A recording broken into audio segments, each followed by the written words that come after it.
It is a journey through the Bible with Mukhwana Isaac. Do like, comment, share, and subscribe.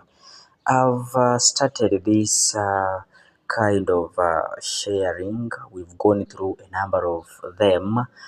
We are going to look at the episode called the pre-gospel period, and this is something that ushers us into the kerygma. You see, here we shall look at the kerygma, the works of the apostles, the early church. Yeah.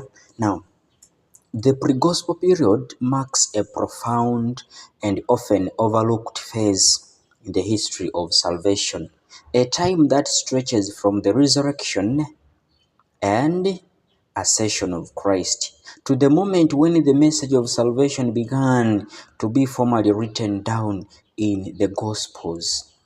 It is a period deeply rooted in the living memory of Jesus Christ, where his words and deeds were not yet preserved in written texts, but entrusted to the hearts, minds, and voices of his apostles, and of course the early disciples. This era reminds us that Christianity was first a lived and proclaimed faith before it became a written tradition. So during this time, the apostles became a the primary custodians of the message of Christ, preaching with authority and conviction under the guidance of the Holy Spirit.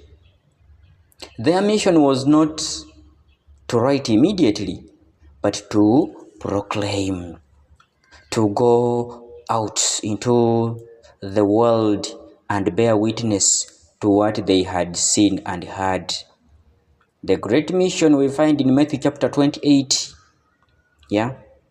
Now, this oral proclamation, often referred to as the kerygma, found on the foundation.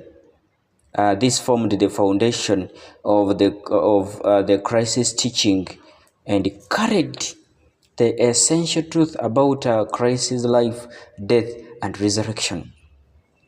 It was through this living voice that the early church began to grow and take shape.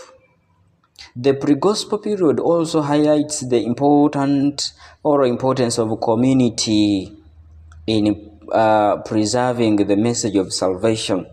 Thus, the early Christians gathered together, not around the written scriptures, as well just as we do today.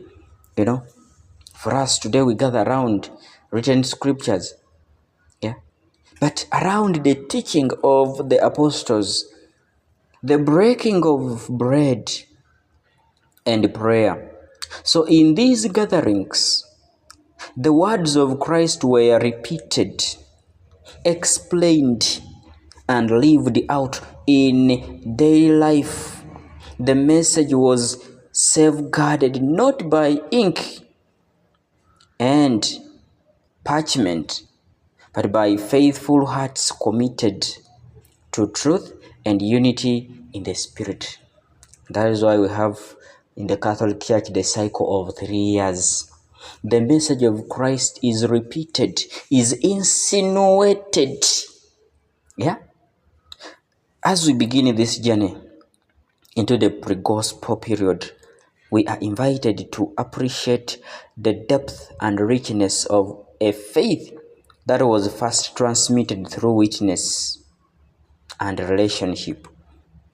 It challenges us to reflect on how we receive and share the gospel today. Just as the early disciples carried Christ within them before carrying texts about him, we too are called to become living witnesses of the message we profess, allowing it to shape not only what we say, but what we live.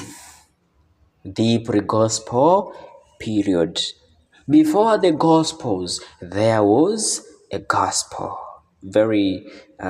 Something very common we handle while teaching A level senior 5, senior 6. Mukhwana Isaac. That brings us to the end of today's episode. Like, comment, share, and subscribe. Be blessed.